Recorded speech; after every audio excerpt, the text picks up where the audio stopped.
I don't know. It looks like you're in business, buddy. You're in business, buddy. All right. Here I am. I'm in the Wi-Fi cave, the suburban man's Wi-Fi cave, and I'm wearing an SLA055. I'm wearing a $3,000 watch in the cave. Interesting. Interesting. All right. So last time I made a video, I didn't have a diagnosis on my shoulder. I have one now. I went to a sports doctor the day before Thanksgiving, and I was diagnosed with a torn rotator cuff. She doesn't think I'll need surgery. She hopes I heal up in 3 months. She got me a rehab person. What else did I have? She also said I had a torn biceps tendon. She said that's a common combination. Feels great. She had me go on Motrin for 2 weeks. I quit after a week, and I regretted it because the pain came back last night, so I took some Motrin today. The pain's relatively gone. And so I've just been trying to not think about watches or the stress of having a shoulder injury. A lot of you guys, you wrote to me, you have a similar injury or the same injury. I mean, these chronic shoulder problems are a big deal. Some of you are suffering from depression. Let me tell you, man, if this got worse or I couldn't work out, I would be depressed. Working out is one of the few things that has made me happy all my life, all my life. When I was 13, I'd come home from the gym, Walt's Gym in Hayward, California. Was it Hayward or San Lorenzo? I don't know. I get confused because it was right on the border on East 14th Street, Mission Boulevard, something like that. And my mom would say, "You look so happy. Did you meet a woman? Did you find a girlfriend or something?" No, I just worked out. I got a pump in my pecs. I had a protein shake.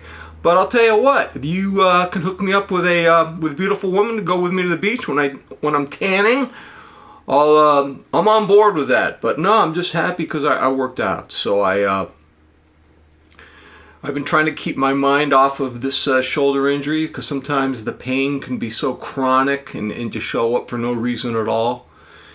And I've been thinking about times in my life pre-internet when I was the happiest.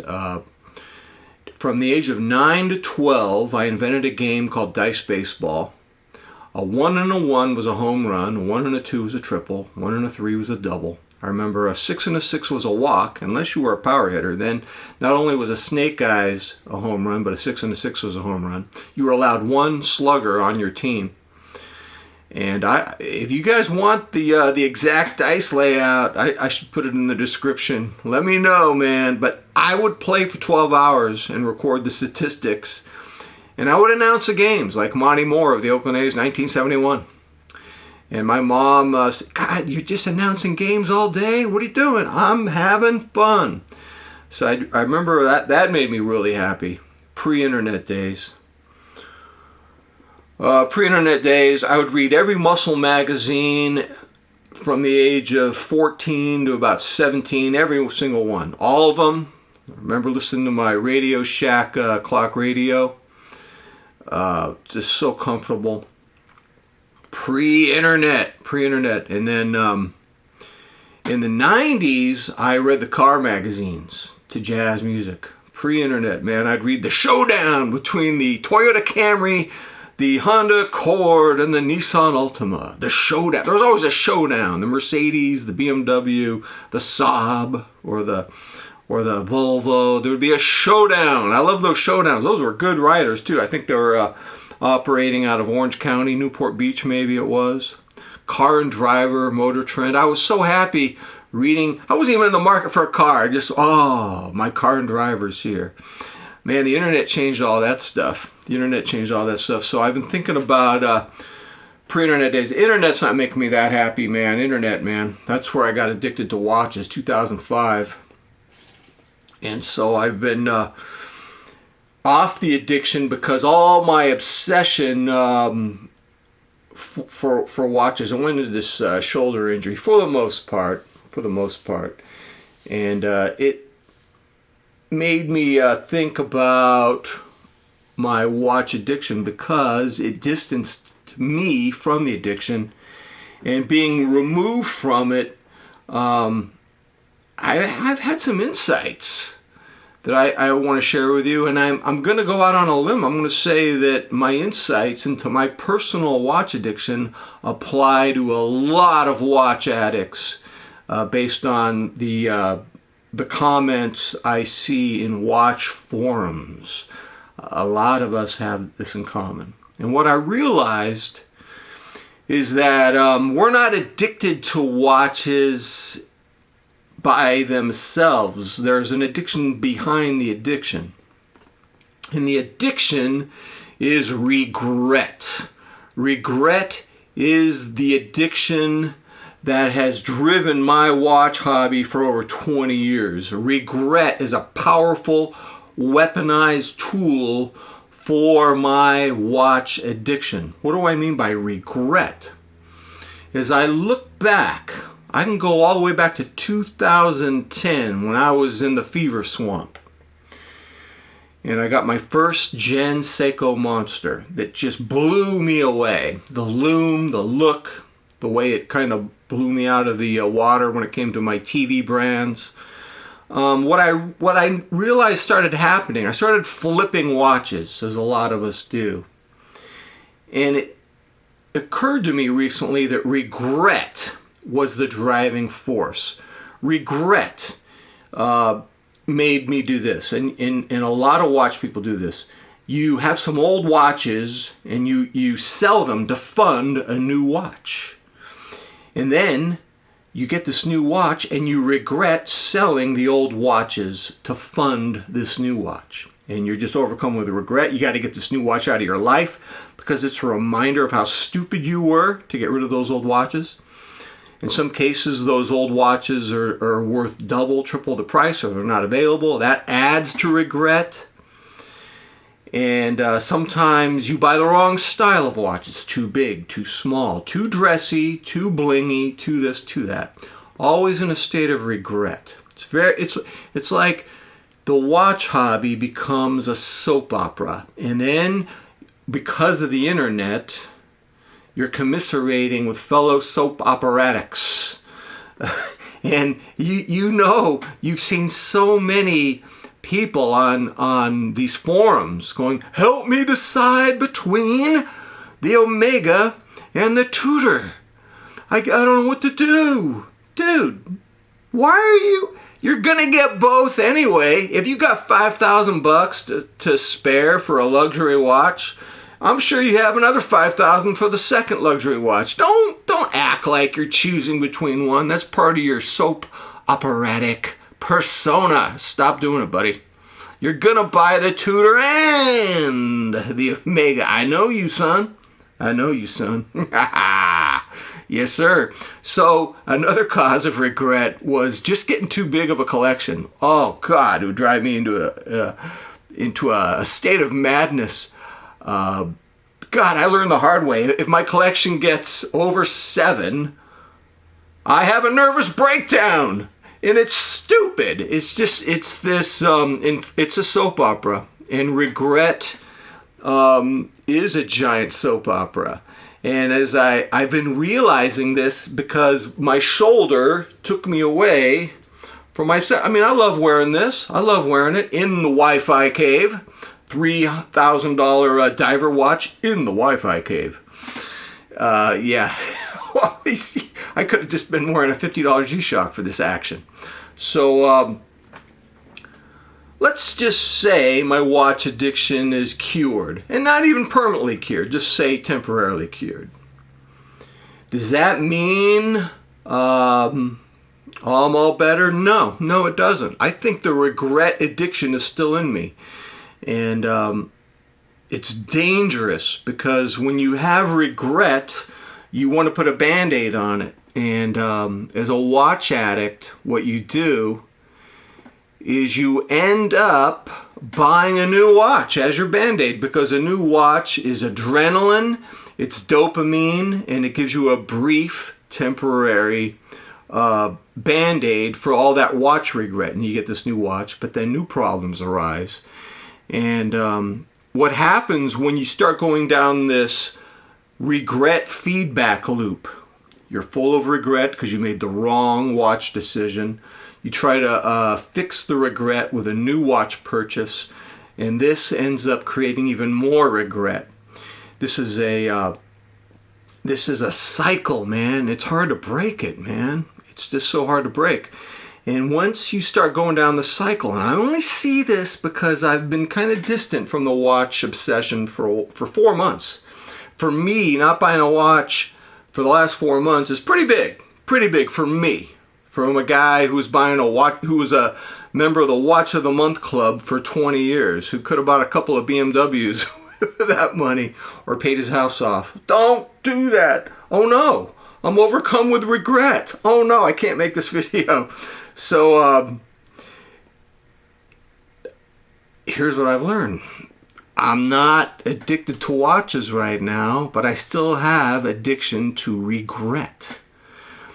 What's happened is the addiction for regret has just left the watch realm. It's gone to another realm. Let me tell you what happened. So for the last 6 months, I've wanted a new desktop situation. I wanted two 27-inch monitors and a nice, quiet, small desktop. Not one of those big flashing light gamer towers. I wanted something small, and I've been researching back and forth obsessively. And I used ChatGPT, and it let me down. I regret using ChatGPT to make this decision. I had it down between a small form factor Windows desktop. I could have gone with a Lenovo, an HP, or a Dell with about 64 gigs of RAM. And I wanted to do this quickly because my brother-in-law at Thanksgiving said there's going to be a RAM shortage. RAM's going to go up. If you don't get a new computer now, there's going to be regret. There's going to be regret? There's a RAM shortage? You mean because of the AI demands on RAM? A RAM shortage? Oh my God, Daniel. Let me go accelerate my computer purchase. Yeah. So ChatGPT was just telling me to go with the Mac Mini. And here I've been comfortable with Windows for about 7 years. And I was looking at Mac Minis. There are influencers on YouTube who love the Mac Mini. They say it's a marvel. That M4 silicon chip is amazing. And it runs cool, which meant a lot to me because I've always been told that a cool running computer lasts longer. And I was a little nervous because I've been very comfortable with Windows for about 7 years. I had an iMac 7-8 years ago, and then I ended up getting a review model Acer gaming laptop with an RTX 2080 in it about 7 years ago, and I was very happy with that. But having a monitor hooked up to a 16-inch laptop for my home situation, it wasn't ideal for me anymore. I felt it was time to get dual 27 monitors and a real desktop. So I've had the Mac Mini up and going for about 4 days, and I'm miserable. I hate it. I absolutely hate it. I regret not getting a Windows. So I like Apple products because they make really good computers that run cool. And my students have MacBook Pros in the class.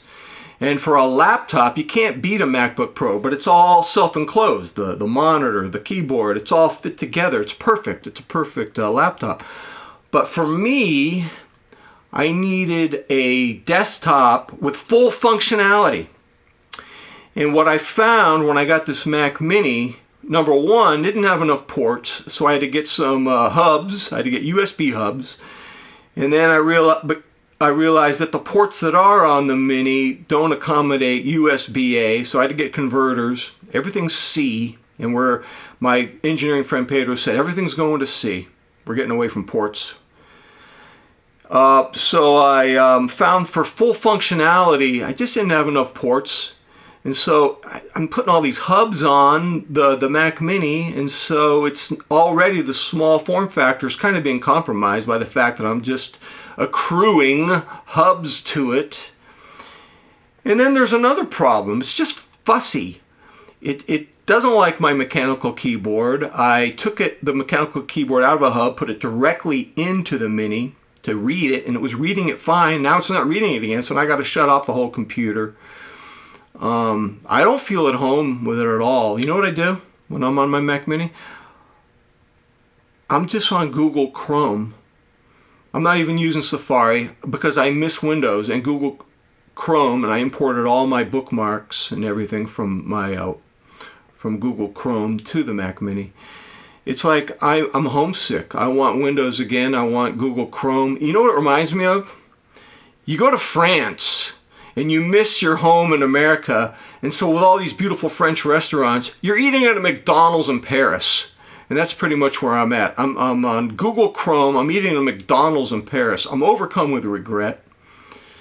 My buddy Pedro, he's an engineer. He's coming over tomorrow. He says, McMahon, this is all just natural growing pains. You're transitioning. I'm telling you.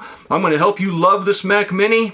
He's trying to help me out. And don't listen to ChatGPT. I'll help you. ChatGPT's giving you wrong information. Well, yeah, it did. It told me that a lot of bad things. It didn't tell me that the Mac OS system is going to be so fussy. It's so fussy. It reminds me of the persnickety HR lady that's always scolding me. You want to download Amazon Music app, desktop app? Let's put in your password. Let's see. No, we don't want to do that. No, we'll do Spotify, but we won't do. Oh, you want to use a mechanical keyboard, eh? Well, we're going to do some command switch stuff.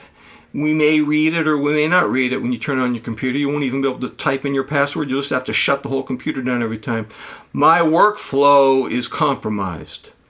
So I can already see my obsessive mind, my OCD tendencies have come out with this whole thing. I want to offer Pedro to buy the Mac for $1,000. I got it for $1,400. Loaded, man. Terabyte of SSD, 32 gigs of RAM. And so I been thinking a lot about regret. Why do we have so much regret? To the point I think we exaggerate it. We do it with our watches, computers. I do it with all sorts of stuff. I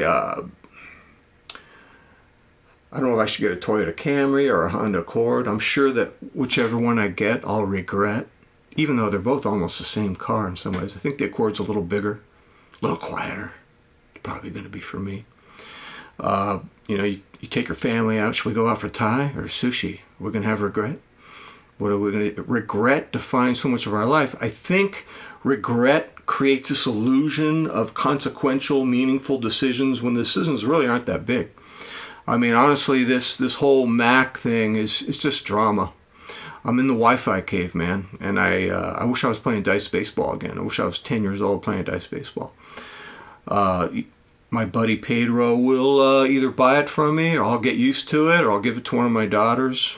Ooh, the regret's killing me.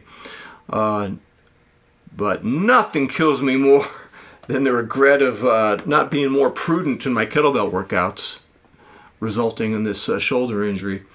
So, you know what, man? When my shoulder gets better, if it gets better, I hope it does. A lot of you told me it takes a year to get better. Maybe it will. And I don't want to go back to my watch regret cycle. I don't want to go back to that. I want to start a new chapter, man. Whatever happens, after I get healed up. I want a new chapter. But right now, I'm just like, I'm this dude in the Wi-Fi cave, with a $3,000 diver. Don't feel sorry for me, man. I'm doing okay. I'm just trying to figure this stuff out. All right, ladies and gentlemen, that's all I got for today. And until next time, I'm out.